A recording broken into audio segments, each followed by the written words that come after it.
আসসালামু আলাইকুম বন্ধুরা, আজকে আমাদের কক্সবাজারের তৃতীয় দিন মানে শেষ দিন। কারণ আমরা কক্সবাজারে 3 দিন ট্যুরে আসছিলাম। তো শেষ দিনে কি কি করলাম তা থাকছে এই ভিডিওতে। এখন দুপুর 1টা বাজে, আর দুপুর 1টা বাজে আমাদের রুম থেকে ভিউটা পাওয়া যায় এরকম। আমাদের রুমের ডান পাশে একটি পাহাড় আছে। এই যে এই সুউচ্চ পাহাড়টি দেখতে খুবই ভালো লাগে রুমের বারান্দা থেকে, বিশেষ করে সকাল।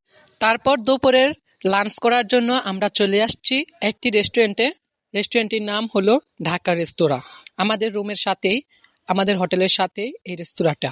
আমরা 160 টাকার প্যাকেজে পেলাম 1 পিস মুরগির মাংস এবং আনলিমিটেড ডাল, আনলিমিটেড ভাত এবং আলুর ভর্তা এবং তারপর আমরা রুমে এসে গানের আসরে মেতে উঠলাম। দেহ গড়ি 14 তলা, তার ভিতরে 10টি নালা, একটা বন্ধ 6টা খোলা, গোপনে এক তালায় আছে ও নাম আর দেহ।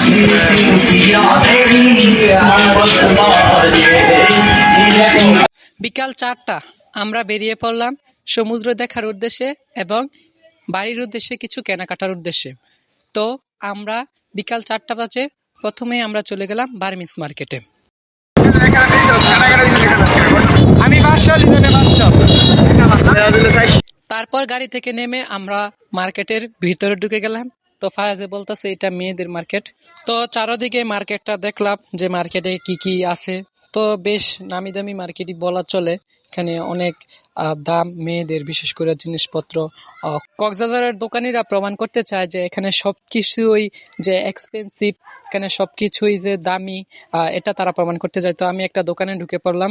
দোকানে ঢুকার পরে দেখি সারি সারি মুক্তার মালা। এই যে এগুলা যে সাদা মালাগুলো দেখতেছেন, এগুলো হলো মুক্তার মালা এবং বিভিন্ন পুঁথি, এগুলোর মালা আছে। তো আমি জিজ্ঞাসা করলাম, ভাই এগুলো কি রিয়েল মুক্তা?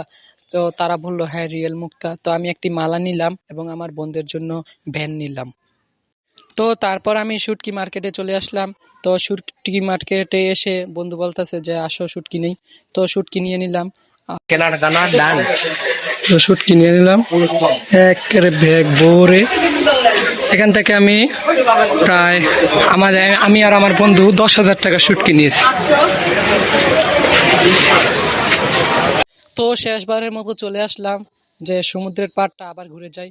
তো এটা হলো বিকাল 5:30টার সময়। তো সমুদ্রের পাড়টা এখন একটু বেশি মায়া লাগতেছে এটা দেখে, যে যাইতে মন চাইতেছে না বাড়িতে। সমুদ্রের পাড়ে যেন রয়ে যায় এখানের যে বাতাস। এবং আবার বিশেষ করে একটি ভাবে খারাপও লেগেছে যে এখানে মানুষের অনেক বেশি কোলাহল, যেহেতু আমরা ঈদের পরের দিন আসছি। আজকে ঈদের 4র্থ দিন, আমরা বাড়ি চলে যাব। তো এখানে তারা ছবি তুলতেছে, ভিডিও করতেছে। তো আজকের ব্লগটি এখানেই শেষ।